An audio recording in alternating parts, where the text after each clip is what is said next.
Okay, so you really want to know, huh? Fine. I'm gonna start by telling you this. And this is important, so listen up.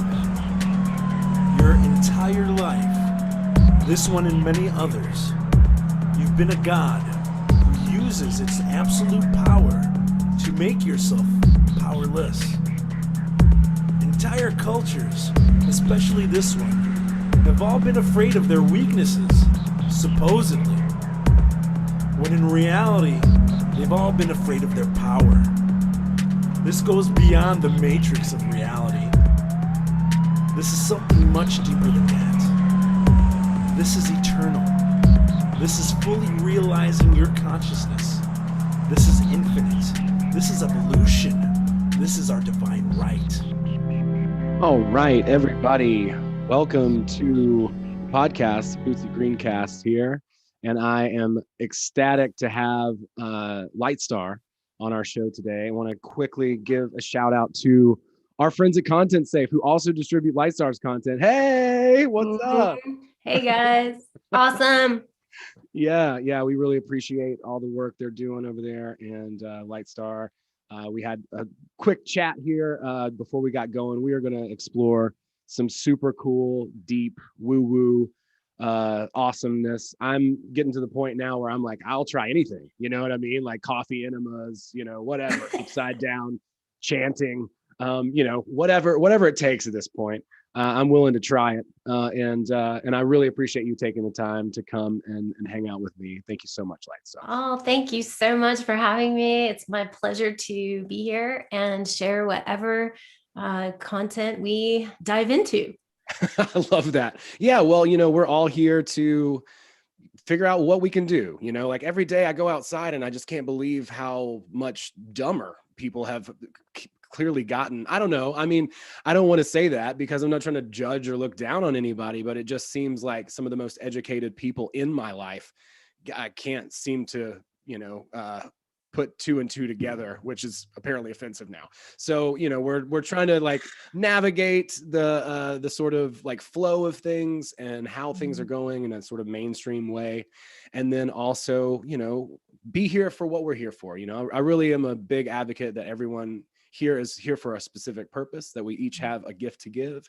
Mm-hmm. And that's really kind of my hill that I'm going to like stand on and shout from and all of that. And I really want to help people with that. So with that, I would love to talk to you about some of your gifts, some of your talents, your abilities that you've honed over the past however long, and maybe just start with how you got into this, what would you even call it? This art? This what I do. Yes, this transition process that I went through was pretty extreme, I would say, because I was not always in this field of what I'm doing now. I'm a visual attunement artist for the most part. That's my main forte, is my art. But I also do session work with clients and also work with Starseed. And I'm actually now just getting into music, which is my newest thing.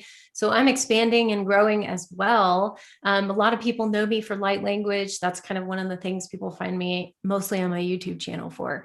But it didn't start out that way. So I have to say, I'm actually, I would say, a very practical person. I always kind of have been, but I've always had spirituality in my youth as well. When I was younger, my parents at the time, they're both passed along now, but when I was young, they were very spiritually minded, and I got exposure to a lot of different types of things too, because even though I was raised Jewish in a way, my mom got into the whole Christian thing for a while after their divorce, and I was exposed to even the Buddhist stuff that somebody I knew. So I kind of got a lot of exposure to different things in the religious sense anyway. But my spirituality was always there. The interest was always there when I was a child. And my awakening for all of the Starseed work that I'm doing now didn't come until later in life. That was when I was basically, I was working in a very corporate environment when I started out the gate there. I got involved in a engineering. Well, it was the restoration company. So construction, restoration, environmental restoration companies that I was working for in Colorado. And I lived out there for about 15 years. And I worked in that industry. I was in marketing, but very corporate. Okay. Nothing to do with spirituality or any of that. And around 2009 is when the market was crashing. Everyone was losing their jobs. And I knew that something was going to change. I knew there was something. For about a year. I was kind of being told intuitively that you need to do something else. And I didn't listen. I was just kind of like in my little, world. And I just kept holding on. And it wasn't until the last part of, I think, 2009, when I did lose my job at the time and was kind of hurled into it, and I knew that it was just time. So it was time for me to leave Colorado. And I went sort of on a little quest in search of what, the hell I'm going to do now. And I ended up going back to California a little short while. I kind of went to school there. So some of my family was there, but I ended up in Sedona, where I am now. And it was not really planned. I didn't mean to live here. I just meant to kind of like come here and for a little bit, but ended up being, 6 months ends up on 11 years. And basically through that quest, everything I do now really opened up here in Sedona. So that would be about 11 years ago. And that I first came to just do some healing work. And that just completely exploded into artwork, doing psychic readings in Uptown for a couple, I think I did for about a year and a half, 2 years. I did just psychic readings, intuitive readings. And then now I'm kind of doing it on my own, but in a different way now. And then, and light language started coming out. Everything just kind of came out while I was here. It's like, you can't live in Sedona without having creativity or intuition coming out somewhere. It's kind of the nature of living here. So that's in a nutshell of kind of how the little story of how I came to be and where I came from and what I was doing in my previous, job, which seems like a lifetime ago, because I feel like I've lived like 4 lifetimes, in one lifetime, because it's such a different dramatic switch, from doing that to doing this kind of work. It's like, you don't usually go from that. So I always joke about this where I say, if you want to go out and be a chef and you're not a chef right now, you're doing something else, but you want to be a chef, like, that's not a big stretch. Try doing what I'm doing now, and going from where I went to this is like a huge stretch. So I feel like anyone going through transitions, going through life purpose and trying to change careers, I'm like, I got that one down, So I've done a lot of changing, a lot of transformation, and I don't feel I'm done yet. I feel like it's just, the tip of the iceberg. I wish I had done this earlier or when I was younger, but, to each its own, it comes when you're supposed to be awakened. So that's kind of where I started and where I'm in the middle of it. I feel like I'm in the middle of the Oreo cookie at the moment, I'm like sandwiched in there, not done yet, but yeah, like kind of in the middle of the double stuff. Yeah, right on.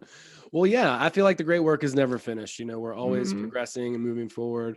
I found, for me personally, having some sense of purpose is what drives me. And even if I'm having a bad day, if I'm depressed or bummed out or like energetically low, or if I'm messed up on my diet or didn't work out or whatever, that downward spiral of negativity that could sometimes trap me, I'm like, well, you know what, at least I know what I'm here to do. And I can just, go forward with that. And it seems like you've had quite an adventure, which is great. A ride. Yeah. It seems like a lot of people are in transition right now. So yes, this is we're going through the year of transition, literally, even in numerology. If anyone studies that, I mean, we're definitely in a transition year, 2021 being a 5-year. That's all about transitions, transformation, change, expansion, spiritual expansion, even, but all of that, it's all change. So, it's like, then imagine someone's personal year I've had a few people I know, 5 personal year in a 5-year, you're really going to have some changes. Wow. And going to be asked to step up. So I think it's a good thing, because I don't look at all the things that have happened as like, oh, it's so positive, when I know a lot of negative things happened to people over the last 2 years, especially last year in 2020. But I do see that there is a wave of transformation happening in the effect that people are being pushed to change their career or to change what they've been doing because it's either no longer there anymore or it got shut down, or you really have to look at, well, you've been given the time. If people are on unemployment, they're given this time and they're getting paid for actually transitioning into a new career. Mhm. So those things, I think we'll see more of that, I think, happening even into next year. But I feel this year and last year were all about the little tumbleweed, kind of blowing, and then we'll see where that stops, and where it ends up. A little bit, I think, less of the tumultuousness into next year, but we're still going through it throughout this year. So, we have to hang on to our hats, literally. Yeah, that's been something that I've had to do, like I said, at the very top, it's like, it's hard for me sometimes not to get frustrated. Cause really, I feel like I've been on the same page with people at times. And then all of a sudden not, it's like, interesting. Yeah. Cause it's really easy to just go with the flow of things and just do whatever everybody else is doing.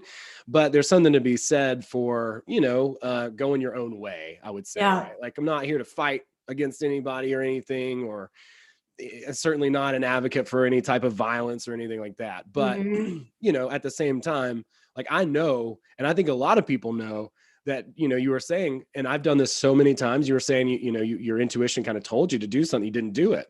I can't tell you how many times I've done that. And every single time I wind up doing the thing that I was prompted to do, with a, with a very, I don't know, like, if we're in myself, like remorseful, like sad and pathetic kind of way. Sorry, go ahead. If we're guided to do something and we get that guidance, it's literally, you'll learn time and time again. If you don't pay attention to it, it's not that you have to pay attention to it, but if you don't and choose to just ignore it, or, stay in comfort zone, which is why most of us ignore it. We don't want to go venture out. We don't want to change. We don't want to, rock the boat. But if you don't pay attention to it, it's like your higher self will kind of say, all right, you can have this for a little while. We'll kind of let you play in this for a bit, but there's some point it's going to come back, and you're going to have to make a choice again and again. And then there comes the point where some of us, my boyfriend Stanley with Bear and I always talk about this, how some of us don't really have free will. I mean, we do, but yet it's like you're asked, if God, literally God, whoever you think is God, whatever you feel about it, came down and asked you to do something and you said, nah, I don't think so.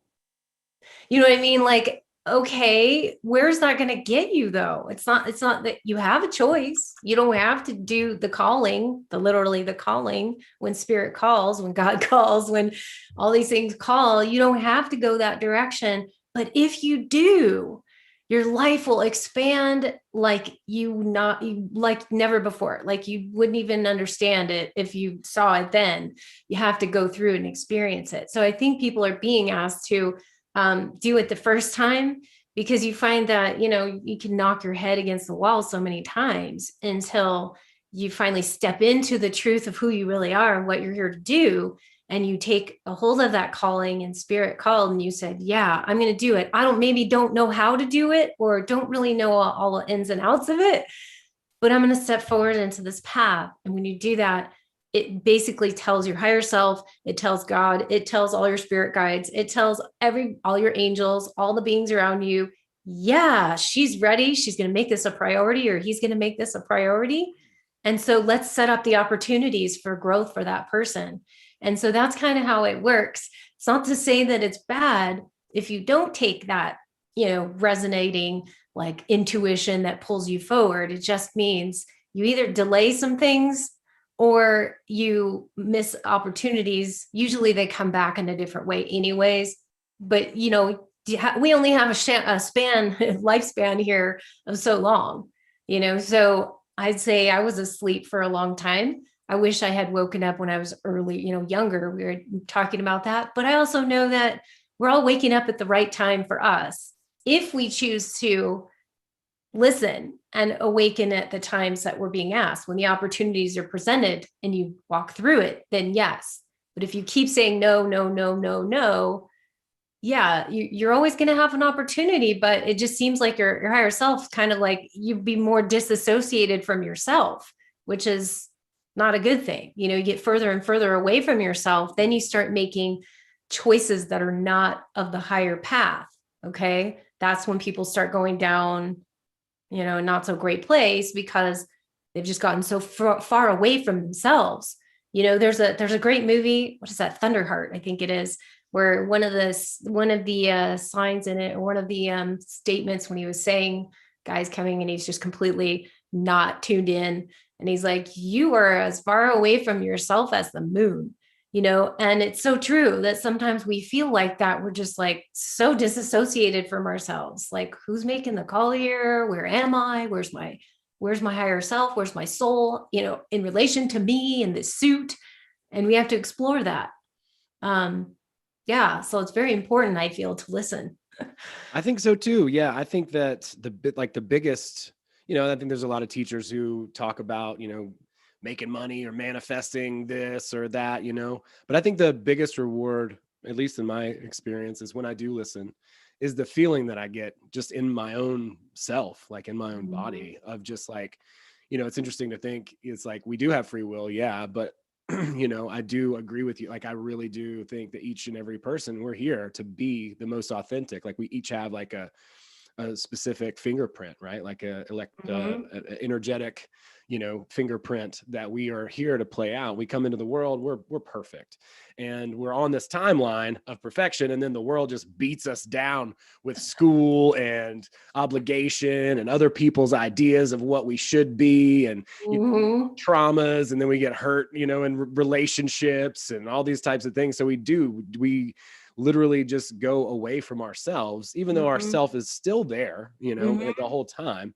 And to return to ourselves, there's nothing really that, in my experience, feels better than that. Like, I get waves of joy, just randomly. Oh yeah. You know, yeah. I try not to cry on the podcast, but it does happen, you know? But, you know, I think that a lot of the stuff that you study and work on are things that get thrown around a lot. Like, I hear the word starseed, for instance, a lot. And I would love it if you could maybe tell us about what that. Yeah, let me explain that. I know I wasn't really clued into what the starseed word was until probably, like I said, 11, 12 years ago. And I first came across that word, and I still was like, what the hell is that? And what does that have to do with anything? But when I started to really go into that a little more and to receive information, you know, I was doing channeling when I first started out of this, doing this kind of work as well. And the word starseed really has to do with a being, a type of soul that is really they're from other places, other worlds, other civilizations, other universes even. Okay. But mostly planets in the star realms. So there are some beings, some souls that are more aligned with the angelic connection. Okay. And then there are some souls that are more aligned with the elemental, like fairies and elven and water spirits and things of that nature. Okay. Spirits of nature spirits and all that. So there's definitely 3 different kind of genres there. And the starseed has more of a connection, feels more aligned with that star seed. They are a seed literally from the stars.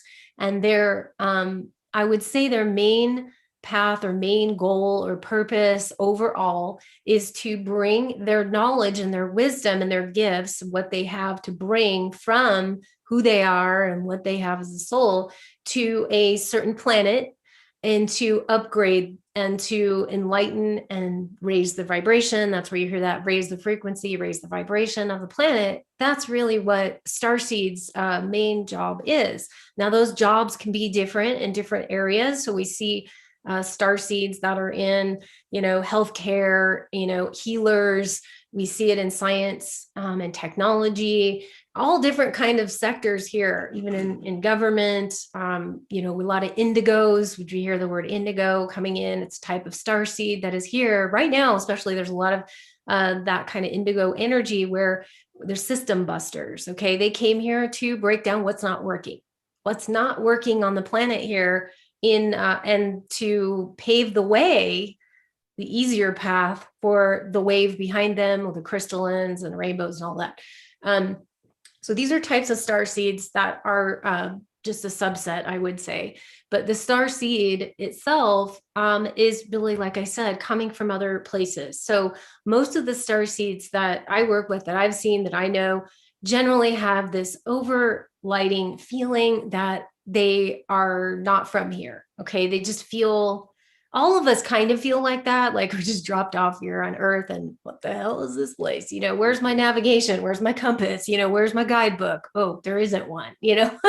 So a lot of people feel that way anyways, but star seeds in particular really feel like they want to go home. They don't really know exactly, this doesn't feel like their home, because they know that their home feels like another planet or feels like another existence, and they miss their star family. Okay, so we call it star families. People miss their star family because they're more connected with them and still connected with them, even though they're here in this incarnated state. We have hybrids as well that are blended. You know, in my sessions, I actually do starseed origins, where I kind of look at all these streams, you know, angelic, elemental, and starseed, and see kind of where you reside in these areas, because you're usually more than one. It's not going to be just one thing only. There's multiple different aspects of all of us, and that's working in the multi-dimensional realms at the same time, which is in the now moment. So past, present, and future all exists right now, which I know is like a really, we all say that, yeah, but it's a pretty big concept for our mind here in linear time to understand. But generally speaking, that's kind of what the star seeds are all about, why they're, you know, generally here, and then they're going to have their own unique purpose to fulfill. But that's kind of the overlighting feeling of and then they want to connect with other star seeds, other like-minded souls, that when they do, you know, it feels like, oh my God, family, finally, you know, like true family, maybe not your birth related family, but your true family, your soul family. And when that happens, great things are happening when connected star seeds start doing their work together. That's when we really start to see ourselves shine. So that's I mean, it's kind of a broad sense about what it is, but hopefully that gives a basis. That's exactly what, I was kind of looking for. So we're all sort of spiritual mulattoes, right? Like we're just blended, mixed, etherical spirits. From I always call there, myself a space gypsy. Like that's a great way of putting it. I like that, like the Blues Brothers, but intergalactic style. Yeah. Everybody's a little bit of something. Yeah, and that's cool. I think that's interesting, and I think that could be maybe help people understand maybe that feeling of loneliness. I can relate. And especially, you know, the way the world just continues this clown show. I just like every day, it just more and more, I try not to pay attention to it, honest to God. Like I just try to just divert my attention to what I can do, what I know I can work on, and that's the best thing to do right now. So that's a good thing. Yeah. Otherwise, I just keep your sanity. Yes. Exactly. Yeah. Because it is insane. It's literally an insane. It's like a hologram, really. So we don't have to get too wound up and too tied into it all, because it is really like a giant hologram we're watching right now, and it seems like it's a hologram gone wrong. Or, you know, we were joking in the house the other day, like, oh, this is like a major hologram, but it's like being on the holodeck and saying, stop holodeck, and it's not stopping. Like it's broken. Yeah, like the simulation's broken. Yeah, the simulation's broken. Oh my God, it's not turning off.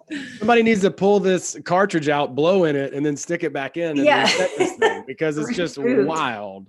Yeah, like I totally get that. So I feel like people are basically like hypnotized, for lack of a better way to say it, you know, like I don't know, like there's all these words that people throw around, NPCs and mannequins or this or that. And I think that's a very unhealthy way to look at another human being, whether or not it's true. I don't know. I don't care, whatever. I'm not going to view the world that way. Because I basically didn't think for myself. I had glimpses, right? Like, cause I was an artist in my 20s, a musician, and I had glimpses into things, but like, I didn't really wake up, I don't think until like I was probably 30 years old and really start thinking for myself, like actively taking control of my mind. So I'm not here to judge somebody who is, going through this world and just basically being influenced by it, like a ping pong ball or Right. like a pinball, because like, that's kind of how it works. Like I said, we come in, we're on this perfect timeline, and then we just get beat to pieces into like this, shell of who we think we should be based on everybody else's opinions and the traumas that we've gone through.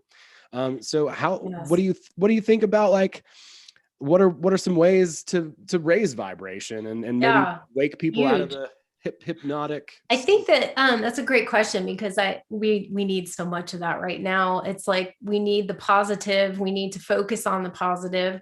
And I'm not saying to put your head in the sand and don't look around you and see what's going on, obviously, but let's not get, buy into so much of that we're so sucked in. We're supposed to be of this world. We live here and we're here, but we're not supposed to be of this world. So we get ourselves tied in, sucked in, and like every little thing affects us. So that is one thing that is important, is for people to stop watching, kind of mainstream stuff, because the mainstream stuff has been distorted. I mean, it just really is. You have to go outside of that to open up. And then when you open up outside of that, what's really important right now, because we have to have discernment. Okay. There's so much information that's coming in from all different directions, even outside of mainstream, that you have to also be understanding that there is false information out there too. Okay. So what we need to do is get very, very clear on the inside. Here, our Geiger counter, our navigator, our intuitive, our higher self, our soul, however you want to call it or term it, is really important for you to make sure that that thing is on and clear. Okay. One of the things that I like to do, and I do this before session work or before stuff, is I like to put a crystal filter above my head, where it's like, it's just a filter. It's like your water filter. Okay. You change your water filter every 3 months, 6 months, or whatever. If you have that and you're drinking the water, you change the filter. It's kind of the same concept though, is that you put a crystal filter above your head, and everything that comes into that is clear, and it filters out all the junk, all the crap, all the other stuff. So when it comes into you, you feel it, you resonate with your heart. Your heart is the actual thing that is going to give you the clearest concept of what is right, what's wrong for you, what resonates, what doesn't resonate for you. And that's what everybody, I think, needs to do, is to clear the muck out of the way and all this chaos and everything, so that you can clear enough to see, discerning what feels right to you, what doesn't resonate for you. Because to be honest, it's not about everything's going to be resonating with everyone the same way. It's just not. My view on this world is that we're really not, it's not that we're here to make everybody think the same, to act the same, to behave the same, to feel the same. And that's what I think sometimes is the expectation of this world, is that we all have to be the same.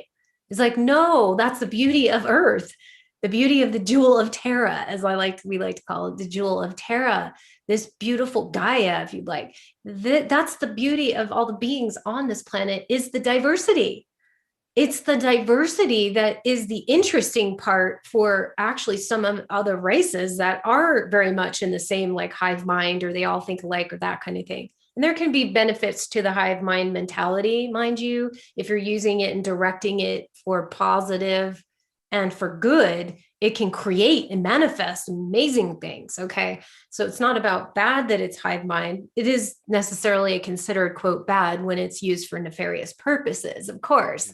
But if you're, really looking at raising your frequency, raising your vibration, and really getting here, you got to have clarity first. You got to be clear on the inside. You have to have your navigator working, appropriately for you to be able to discern all these things and know what resonates with you and doesn't, and then understand that your neighbor, your brother, your mom, your sister, whatever, may not resonate with it like you do. So, and that's not necessarily a good or bad thing. That is just where they're at. So that's why I feel sometimes we're getting, everybody's climbing all over each other on everything, just battling and saying, you're wrong. No, this is wrong. This is wrong. This is how it is.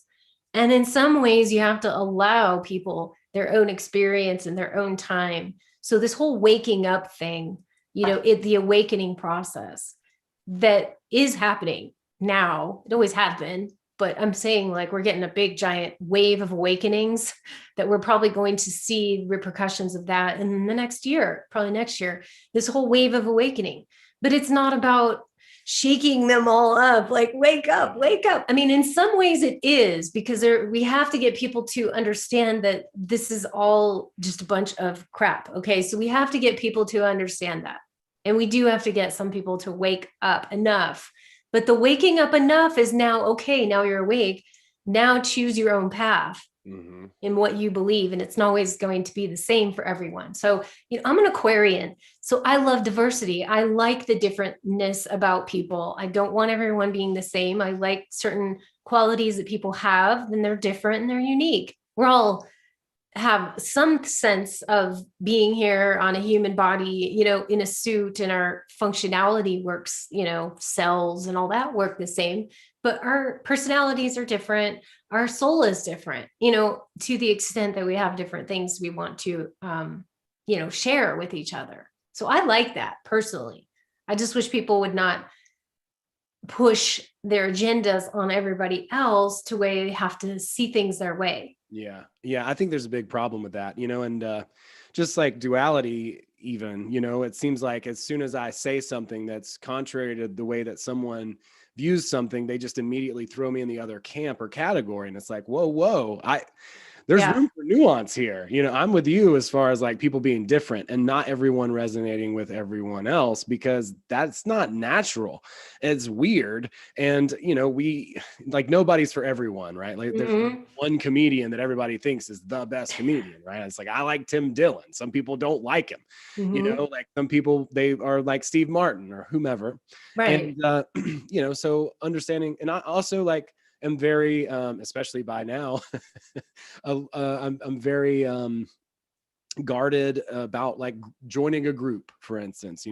I see a group dynamic just go ham, basically. And then all of a sudden, like, oh, here we go. Right. And so like, while I do love, I'm a very much a community person, but as I'm a 2 on the Enneagram, and like, I'm just like really, in the past, I've been easily sort of would lose my boundaries in a group, for instance. Yeah. I would see a group just go crazy, especially if they didn't have like principles written down. Write it down, stick to this. But I really like autonomy. I like that people can be part of a group and also separate and do their own thing and contribute and see win-wins. But like the dualistic sort of component in trying to explain something to someone and them just kind of like falling into that mentality. I still do it myself from time to time. I just like assume. It's like I saw a meme earlier and I can't remember what it said, but then somebody was like, QAnon. And I was like, what? Like, I don't think that has anything to do with QAnon, but I didn't even know QAnon was still a thing, but I guess so. But maybe if you wouldn't mind talking a little bit about duality. And yeah, it's funny you were talking about duality. I actually just finished one of my images called Duality. Cool. It's one of my images I'm creating for my second edition of my Magical Dimensions Oracle deck. It's coming out in 2022 or 23, but I have to work on these things so far in advance. And I just finished that picture of duality. So it is called. So it's kind of perfect timing. But the energies that I was actually bringing forth with this, it's kind of, it's got 2 dragons in it and 2 like fighters in it. And it's kind of like the blue and the red, color schemes about, and it has a lot, but it's the whole thing about duality, because we live in duality down here. Okay. When you get up into the really, really high dimensions, like higher dimensions, I'd say probably, I don't know, above 12, 13, there's so many different types of dimensions. Some people will call it densities, whatever you want to call it. But, we don't have duality so much up there, but we do have it down here. Okay.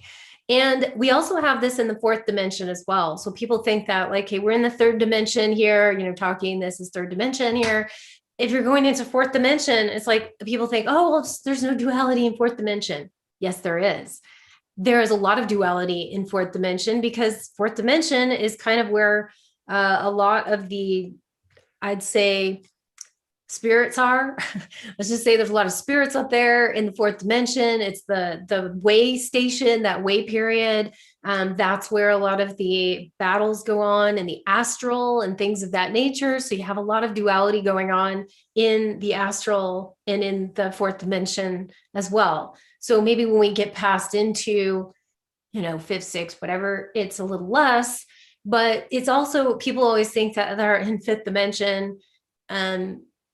Really, I mean, we're all moving in that direction. Yes. But, some of these people just say, well, I'm above that. I'm already in the fifth dimension. I'm like, okay. Cool story, bro. No judgment here. No judgment here. But yeah, I mean, we're all working on it. Okay. Let's just say, and we do go into that. We pop in, sometimes in dream time, and we're popping in at different times, but generally we're still, working on it. If you're here in this physical suit, you're still working on it, and you're still in the duality zone. Or, like I said, starseeds come here to bring different things, but they also have to deal with the duality zone down here. Mm-hmm. So it is right now we're kind of in this, darkness versus light and good versus evil, or however you'd like to use those terms. There is a sort of battle going on right now for that, in a way, in spiritual battle.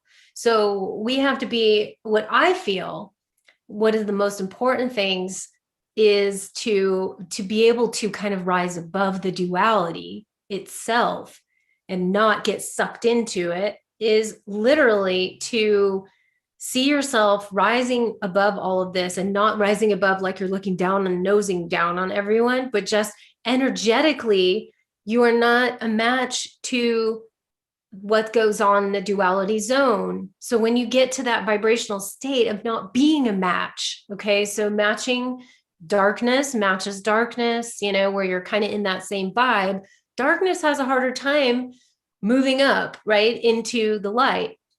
So you're going to stay in the duality zone as long as you're actually going to stay in that lower vibrational energy. So when we're feeling angry, when we're feeling fearful, when we're feeling confused or in doubt of ourselves, or any of those that's all lower vibrational stuff that the lower energies feed off of.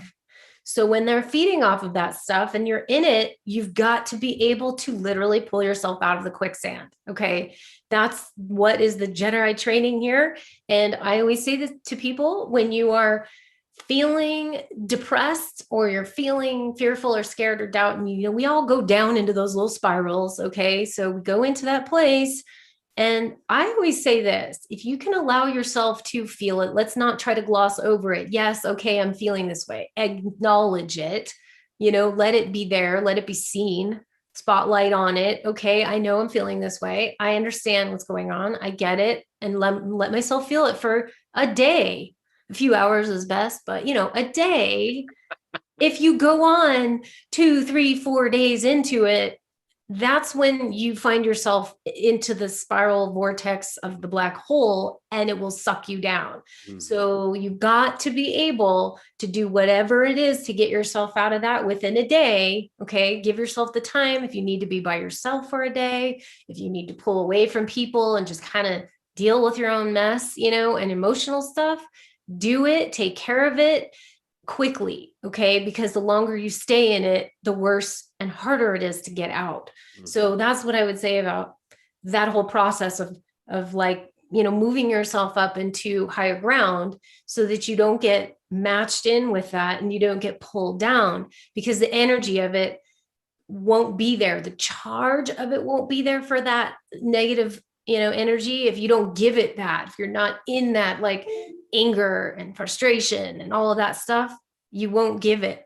that energy. Did I just lose the video here? Hold on. Let me see if it just, here we go. Yeah, okay. Back. Okay. Yeah. Somehow just, when I was doing that, see how this energy just kind of knocked out the video. Like start talking about this stuff and they're like, no, don't talk about that. Sometimes that happens. No, that's great. Energetically, it was getting intense there. That's but right. Yeah, it's funny. It just happens like that all the time. So I'm like, it's okay. So, but yeah, but I just think that we all need to be really aware of our emotions and our energies and not to stay in the same matching energy. So whatever you can do to pull yourself out in 180 degrees, feel the opposite, you're going to pull yourself out just by doing that. Okay. Sometimes when people say, if you smile, even if you're not happy, this symbol, this moving your head face up, like smiling, tells your brain that you are happy. So even if you don't feel it, the more you do that, so it seems silly, but like walk around the house, like smiling by yourself and see what that does to shift your energy. Because you can't help but do that. And your mind and your brain will go, oh, okay, happiness is on. And so that's kind of one way to really shift it. It's very easy, simple stuff. We don't need to get super complicated, but we do need to get action oriented with ourselves to shift it, because no one's going to shift it except for us, right? No one's going to do it for you. Totally. Well, some healers, they say they do, but ultimately you really have to someone could do it temporarily, but then you have to be able to do that for yourself. Sure.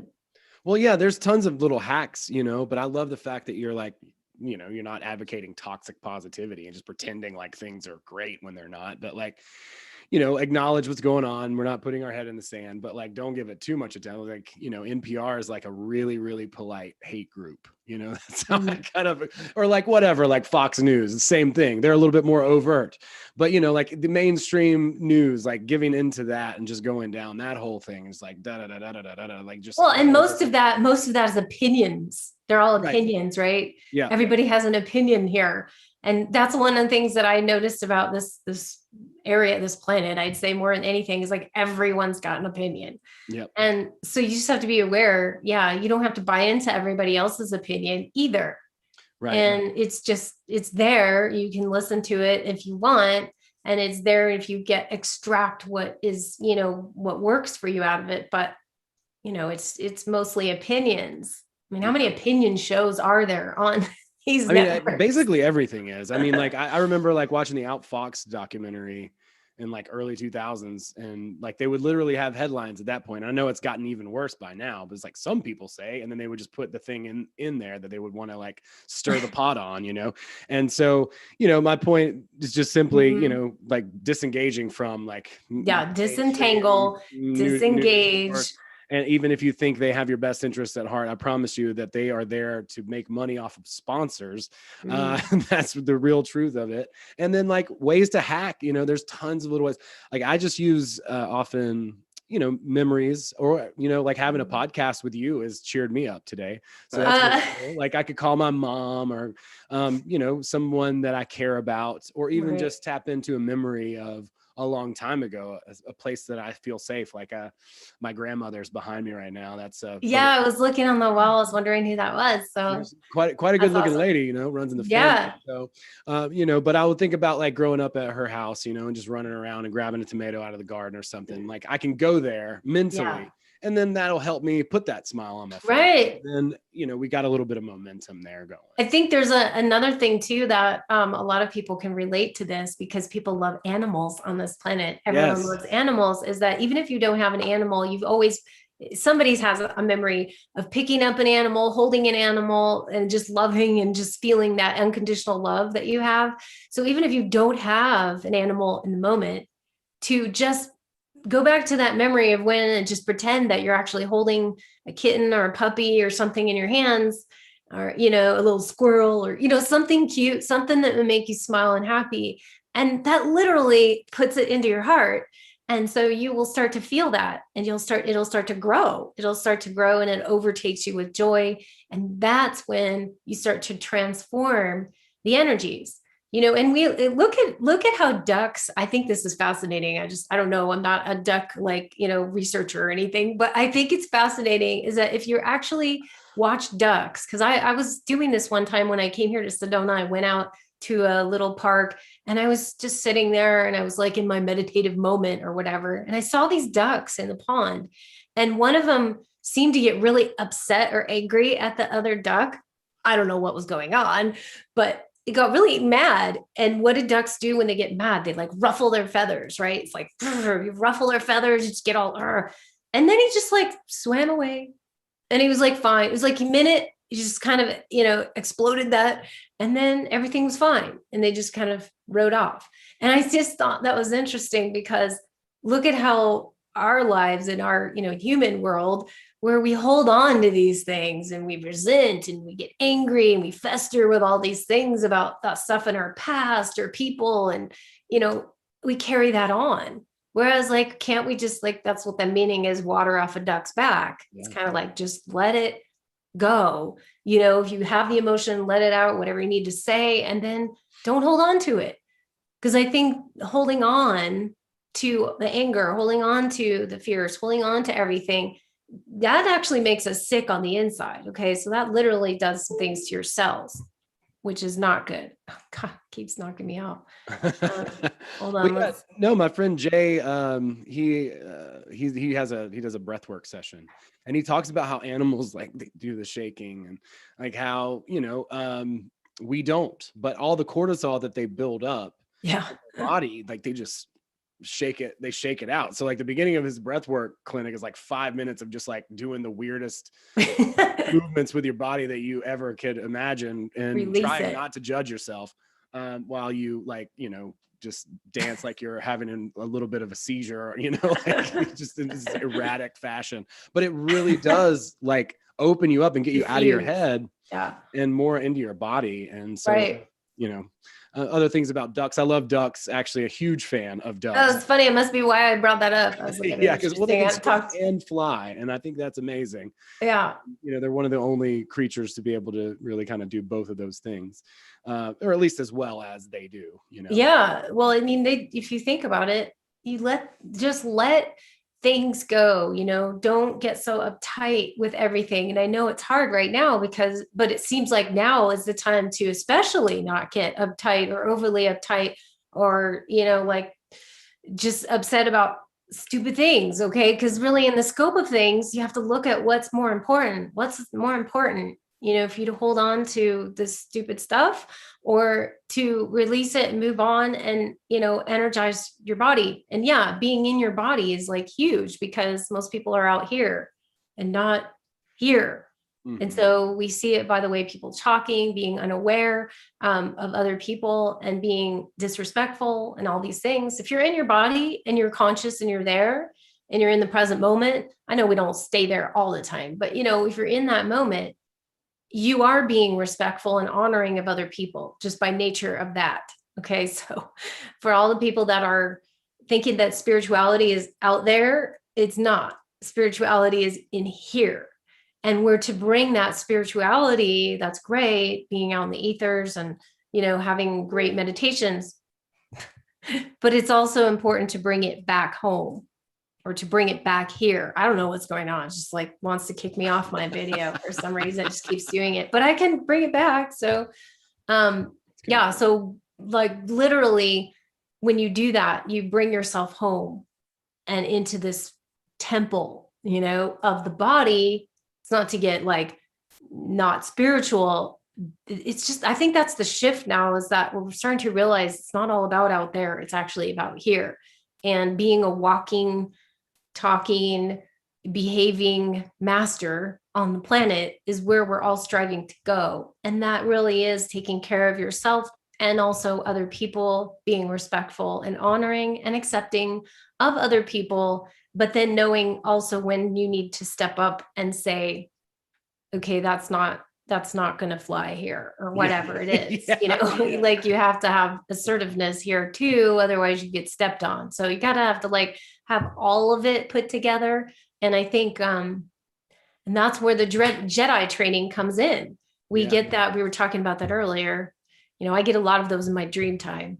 So just, I get it here, in this waking state, but I also get the Jedi dreams that I just know I was being trained, just like the, Luke, and in that scene. I know everybody's seen that scene in Star Wars where it's like, he's with his dad, Luke, and he's, like, fighting himself, but it's actually his dad. And you're like, yeah, everybody's gone through that. Everybody's seeing that. You're fighting yourself, really all your own demons and all your own mess. And that's what keeps us from being able to become the master, because we're just get swallowed up in our own emotional terrain.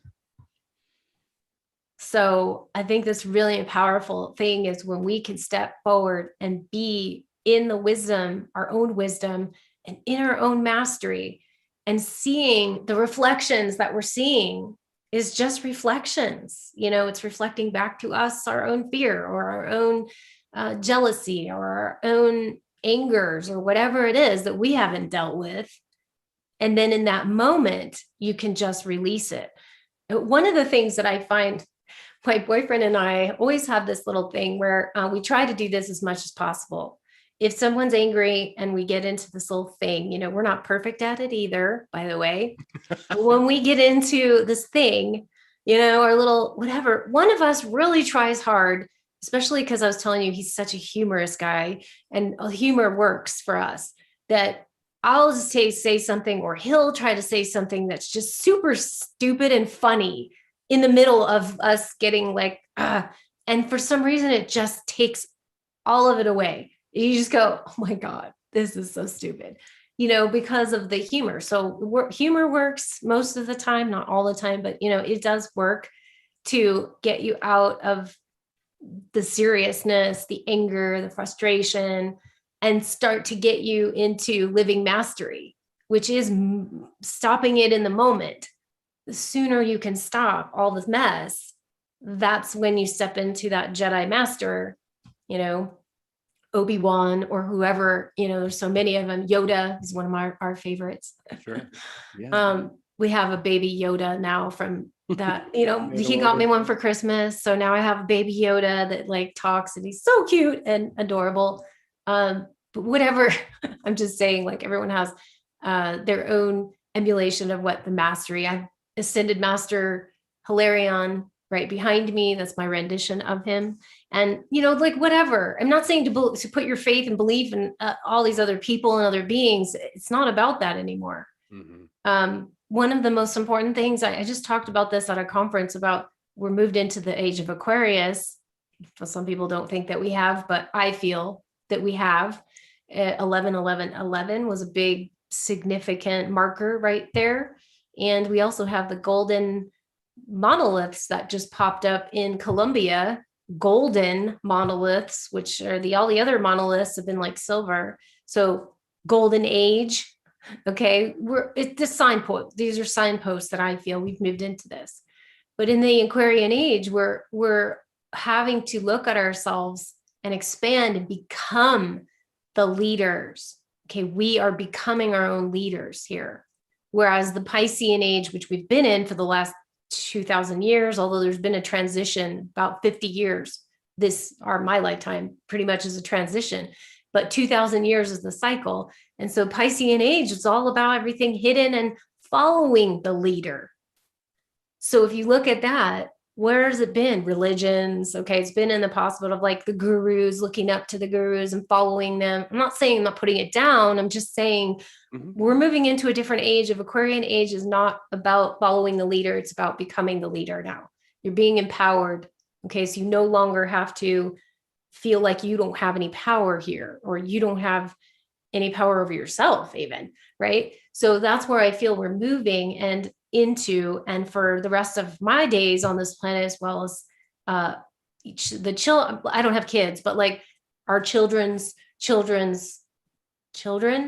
even the children's children are really going to be in the thick of the Aquarian age, and they're bringing all the innovation, all the high tech stuff. That's why you see so much of this right now is the high tech, even some of the AI, which hopefully doesn't go awry too badly, but because there's positive AI as well as not so good.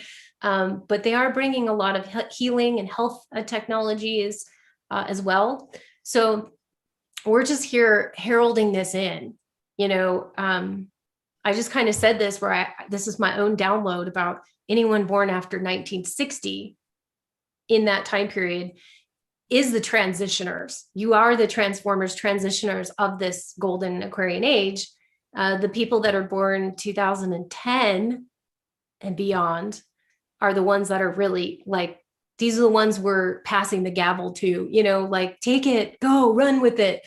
Whereas we're just like the ones that have to do all the sort of rough work about breaking down what's not working, getting people's mindsets to shift, all these different healing modalities to kind of push that forward. And then they're going to be taking that ball and running with it. So we've got, I think that's why it's a little bit challenging on some of us, in that. Doesn't mean that if you're not born after 1960, you don't have a role in this or a part in this. I'm just saying that I'm feeling that that's kind of like a wave, of people that are here doing what they're supposed to do for this particular time period, because we all chose to come into this time period for a very, very important reason. All of us, I'd say anybody, in this time frame right here and right now, because this is the tipping point of crucial timelines, plural, because there are timeline shifts happening all the time. We shifted last year. We're trying to shift it back into, so it's like, it's timelines are keep jumping. Another way, some people call it jumping, timelines, because there are many different opportunities, many different times to shift things and to turn it around. And that's what we're all doing, working multidimensionally, because we're all working on these things all the time in our waking state, in our conscious, and in our unconscious, and in our sleep state. We're doing a lot of work right now. Yeah, we're busy. We're a lot busy of us. there. A lot of us, not just me. I mean, a lot of people. And even if someone thinks that they're not doing the work, if you are awakened and a conscious being, and you're kind of like, okay, tuning in, dialing in, you are. Okay, so you are doing it. Now, sometimes people feel like, I have to be doing this tremendous, thing. I have to be out there. No, sometimes you're just anchoring the energy here. You're just holding on that energy. And some people are there diffusing and transmuting all of the junk and the crap. So everyone's role is a little bit different in that way. I do some of that here in Sedona because, people come and they dump all of their stuff because they want to do healing for themselves. And then some of us are staying here anchoring in the cleanup crew energetically, to keep this place nice and pure as best we can. And that's kind of one of the roles. So that's just an example of how that works. Some people are anchoring, some people are in the worst cities, and these spiritual people. And thank God, I always my heart goes out to them, but they're also doing a great service because they're anchoring down the good energies there in the midst of all the chaos that's happening. So that balance, back to the seesaw of duality again, right? Yeah, for sure. Yeah. So we were talking a little bit before we came on about, what happens in your dreams and how that is a part of our experience. And so incorporating that, I would love it if you might touch on that just a bit. Yeah, it's really interesting. For me, I say the dream time is probably the most fascinating. It's not I've had dreams all my life that I remember are significant. So I have dream recall. But over the past, especially 10 years since I've been kind of more into this work, wow, I've been a lot more aware of some things that aware of some of the dreams that I had as a child that I remembered so significantly. And now I kind of understand where they were coming from, what they were. I had a lot of premonitions that I didn't know were premonitions at the time. So one thing a lot of people have is premonitions in their dream time where things come to pass. Okay. So I have a lot of these kinds of dreams, and I was having a lot of them, people around me, my friends, or people that I'd even know that well. And I would have situations that would come up and they would tell me what's going on in that person's life. And then the next time I talked to them in this real life, I'd be like, hey, I had this dream.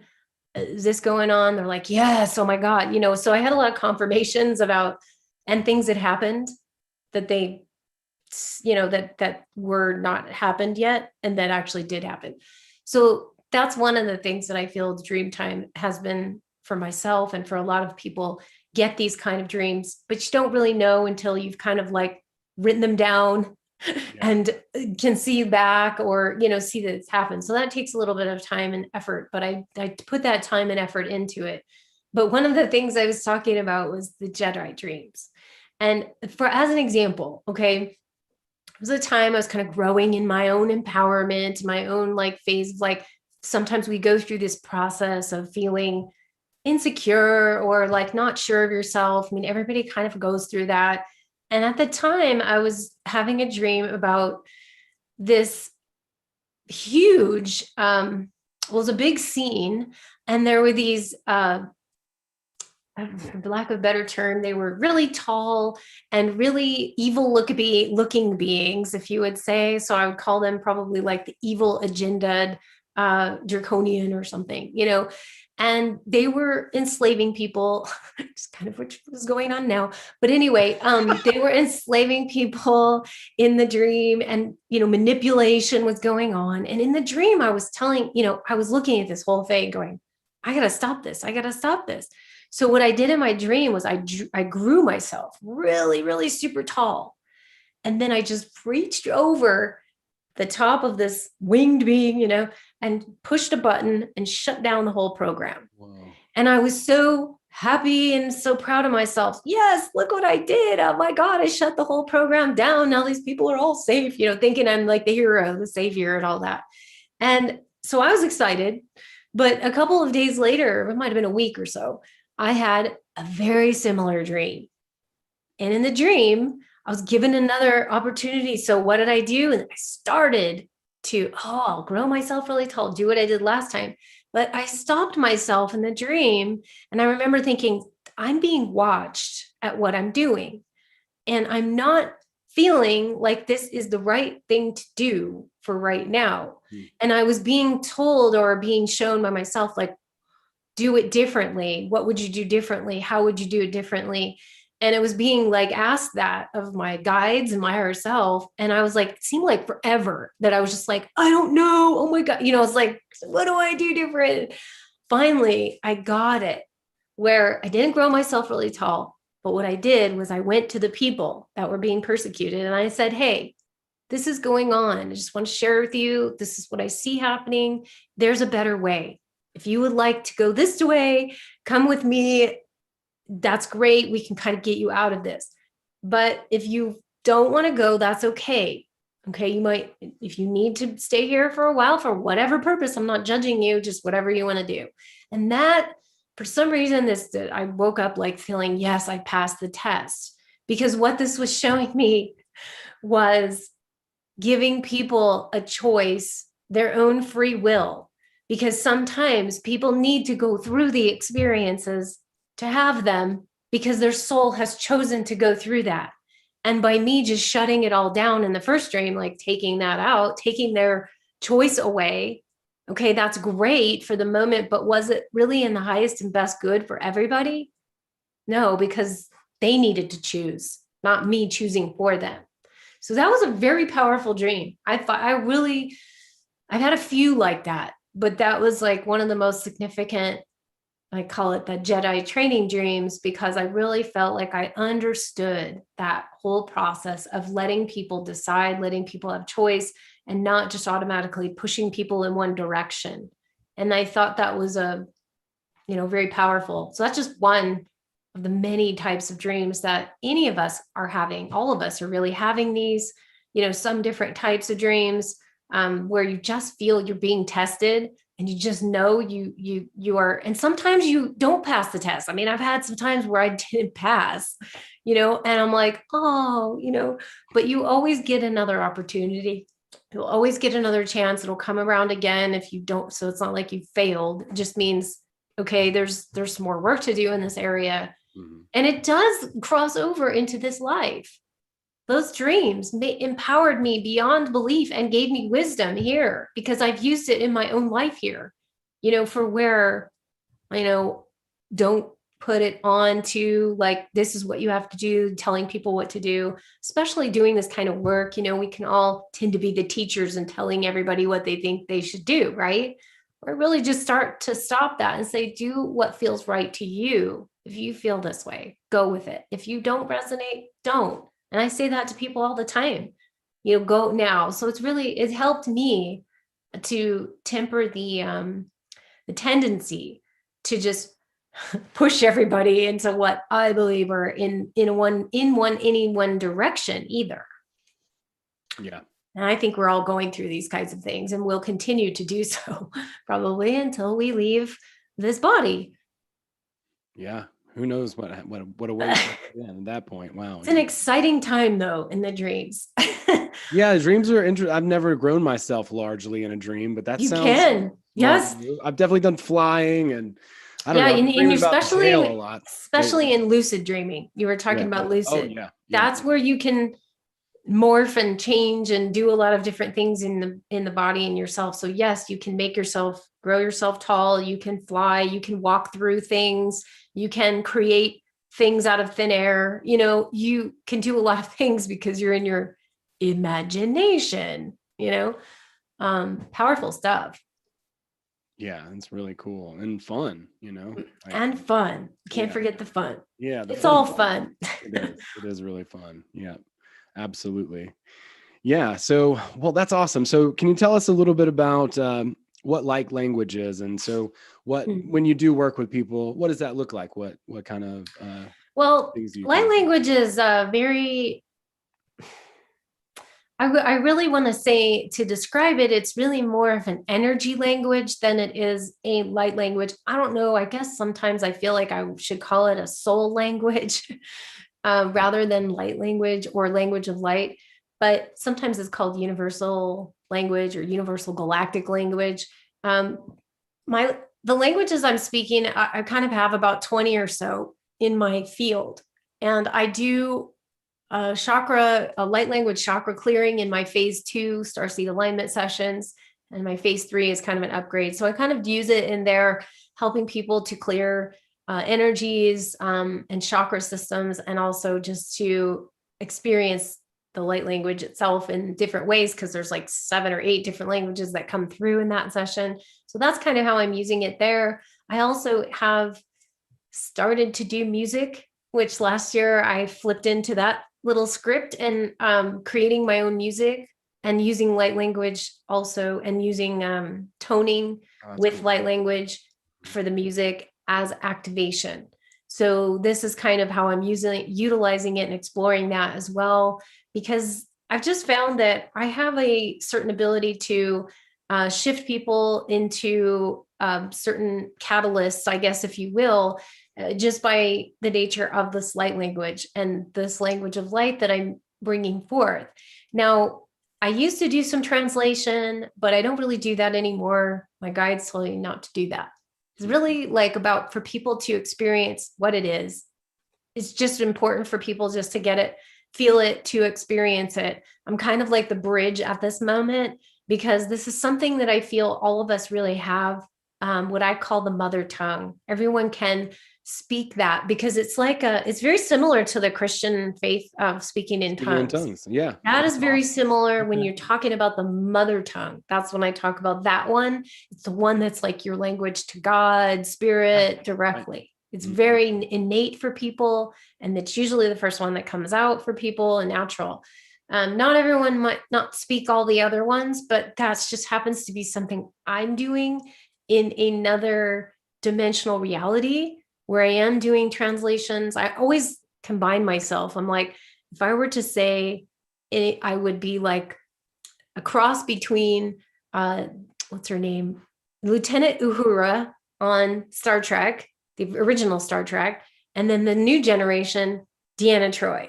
If you mush those together, it's kind of what my role is in that other realm. So Lieutenant Uhura was the linguist, the one that, all the different languages that were coming in from all the ETs and the aliens, she'd translate. And Deanna Troi is like the empath, right? It's the one that's like the intuitive and all that. So you mix those things together. But it's really about, that's what I'm doing in that role. And I'm bringing it here in a different way. Here, it's just like I said, the bridge, the entryway for people to open up to their own voice, their own soul. So it is like the divine voice, if you will. I mean, it is bringing that through. And so my role with that is just bridging that reality with this world. Okay. So I feel like in the future, or, past my time or whatever, this will be much more understood, and people will just be able to understand each other that way, not much more than they do now. Although it's growing, because I'm not the only person doing this. So there's a lot of people doing this now, which never was. I mean, but even 10 years ago, 11 years ago, when I stepped out doing it, I was speaking this language since I was 9, one of them, my mother tongue, but I didn't know what it was. And then after the course of this time period, so many more have come forth. And I took some time to integrate the languages, to understand where they're coming from, what the energies are. That's what I wanted to do, so that I could help people with that. And so that's kind of what I do with it. It's not the only thing I do, but I'm probably best known on my channel, my YouTube channel, for that, because that's where people were finding me, and that's what I was doing. And I was just guided and told to start doing these activations on there for people. And lo and behold, so many people just get activated, awakened, shifted, opened, you name it, on there from these simple activations. So that's kind of the reason why that's how it came about, or why it was coming into play, and using it in where I can, my session work, and also using it in my music and activating people, because that's really what I'm here for. Part of it is to activate people with the codes and the symbols in my artwork and my art and the colors. So I hit all realms here with the sound, frequency, the light, the color, and vibrational energies. And so that's my way of doing it. The only one I don't do is dance. You're not going to find me doing that. Although I never say never, because I swear I never thought I'd be doing all this. So I never say never, but generally speaking, not. Yeah. And I mean, your work is really, really cool. So yeah, a lot of people that's my website. So a lot of people like to go there. Someone called my website Eye Candy, and I was like, oh, that's so cute. Yeah. So it's like, yeah, there's a lot of visual stuff on there, wherever you can find. I've got a, art gallery on there. So you can go check out all of my art, different kinds of artwork. I've got my Oracle deck, my Magical Dimensions Oracle deck, which is on there. And you can, check out all the artwork from the first. Well, there's multiple different artworks. So the second deck that I'm created is coming out 2022, and that will have all of my new artwork in it. But if you go to my art gallery, it's kind of all down on the page there. And you can check out all the ones that are, I think you have to go to the drop down under art, and it's under there because it's a drop down. Okay. Yeah. But generally there's so much different stuff to check out on my site, because I have a lot of different things that I offer, from sessions, custom art. I'm a little booked at the moment because I've got deadlines for this new deck. So I get booked up with session work and custom art. But at the moment, I'm, like I said, working on a couple of different deadlines to turn in for my Magical Dimensions Oracle deck and the new deck that's going to be coming out as well. That's awesome. So yeah, I've been busy. That's good. Good. You can tell it takes a lot of time. I mean, I'm always working. That's one of the things I need to work on, is not working so much, because I'm day and night. I don't really have days off. So at some point, I would like to be able to take some time off, but at the moment, I'm just here working for everybody, Yeah, absolutely. Working for the world. We got a question in the chat asking if you would share with us how you make your art. Like, do you use photos? Oh yeah. I get questions on that a lot, because people think that I am like a painter. So one thing, hi, I didn't even know there was a chat. So hello, everyone. I didn't know that was happening. So I appreciate that. I'm not a painter or illustrator, but I do work in digital realm. So my paintbrush is the digital paintbrush. So I use Photoshop and Illustrator, and I also hand draw the codes and symbols though, and then integrate those digitally. So it's kind of, especially in my new art, I have a lot of codes and light languages and symbols and codes that I put in, and I hand draw all that stuff and put them into the digital realm. So I know one lady was talking to me yesterday, and she was saying, I wish I could be a fly on the wall when you create your art. And I'm like, it's not that interesting. I would say that it's technical, okay, because there's technical skills you have to use it, but so much of my work is guided from spirit. I can't even tell you how many times I've thought that I made a mistake, digitally, and then it's like they're going, no, it's supposed to be that way, and I'm like, okay. So it's part of it is trusting, even though it's in the digital technology, it is also trusting in spirit and trusting in what comes about and how it comes about. Cause I'm always like just playing with stuff and then just accidents happen. And it's like, oh, that wasn't an accident. So that's generally how I create my art. And then it gets printed on, people can buy it on photo prints and, different kinds of substrates that I have, all different kinds of things. And I will be coming out with some clothing eventually too. That's another section I'm going to be working on, is clothing line that will be coming up. So You are lots of different ways. Yeah. Cause I want people to have to wear the energies, Yeah. Oh, that's great. Well, yeah, your artwork is beautiful on your website. Yeah. I feel like I just had a little bit of a flashback there when on the landing page. Everything's moving around. I'm like, whoa, well, like, it is. Yeah, there's video. Yeah. Yeah. It's very cool.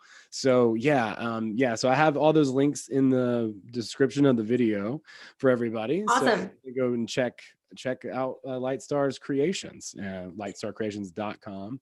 And as far as like readings and stuff, I know you're super busy, but if somebody did want to get in touch with you, how would they do so?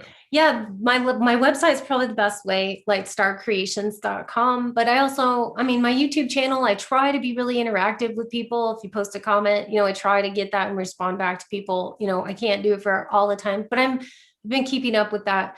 Some of the social media sites are a little hard to keep up with everything, but generally that's where you can find me. Again, I usually am booked up, and especially right now, probably not till summertime to get in, but you can at least check around and see what you want to, what looks like you would want. Cause I have a few different types of sessions depending on what someone's looking for. And but like I said, I love to help people in any way that I can. I just I've got so many things on my plate, it's just like a little overwhelmed for the next few months, especially. So I'm hoping, summertime I can shift gears after I turned in the Oracle deck, and then I can kind of get back to, but I also want to do other stuff too, like the clothing. I would like to open up into that and get back to the music. And so I'm always about creating. So for me, I just want to create. That's my thing. Is I just want to create beautiful things for the world that activate and heal and help people to awaken. And that's kind of what I'm here to do for this time period, until we see something shifting, which we know happens all the time, right? That's Who knows right. where I'll be 10 years from now? I don't know. Who knows? Yeah, no. Well, thank you so much for your work. Thank you for taking the time to come and chat with me. Thank you for having me. Yeah, absolutely. I really enjoyed the discussion, and I learned a lot about Starseeds and mixed spirit races and all that good stuff. So I really did enjoy that, and I appreciate having some you being so willing to open up, and your work is fantastic. And so like I definitely encourage everybody to go check out her work, and let's stay in touch. If I can help you in any way, I'm more than happy to do so. And I know we have Matt Raymer as a mutual friend of ours, and I'm sure there are many others as well. So yeah, he's great. I highly recommend his services, and I always do. So we're just giving him the last minute saves, like content save. Matthew Raymer, he's awesome. His services are incredible. For any of you guys that seriously need some help with your YouTube, uploading all these videos, I could never have done it myself. And so it was such a lifesaver. Anyone that wants to re-platform or anything, definitely check his stuff out, Content Safe. And I'm sure you probably have it in the description as well. Definitely. He's awesome. Great guy too. Mm-hmm. Fantastic guy. Yeah, he's a sweetheart. I was like, hey, well, I've been learning about quantum physics, Matt, blah, blah, blah, blah, blah, blah, blah. And then I was telling him all this stuff, and then he was like, oh, okay, yeah, great. And I was like, what'd you go to school for? He's like, physics. Yeah. Okay. We've been friends ever since. So that's cool. I love putting my foot in my mouth on a first impression. Actually, fortuitously, because people have pity for me. That's funny. That's awesome. Better than charm. But no, thank you so much. I really appreciate your time. And again, I'm help in any way that I can. Well, thank you. I really appreciate it. Thanks to everybody who's watching and will watch this. Love you guys, and hopefully we'll keep going. Keep shining, keep at it, and don't give up. Never surrender, as we like to say. That's right. Keep moving forward. I love it. Awesome. We'll see you all